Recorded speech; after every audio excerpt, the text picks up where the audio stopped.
انشالله این شرایط عوض میشه.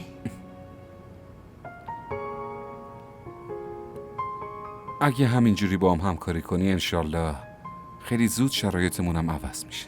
من همیشه کنارتم. امروز به خودت نرسیدی؟ الان به خودم میرسم. آفرین.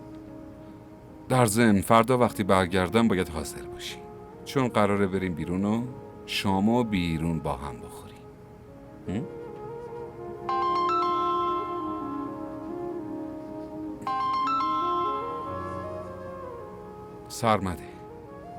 سرمد تو بزرگترین دشمن زن داداشتی پسر.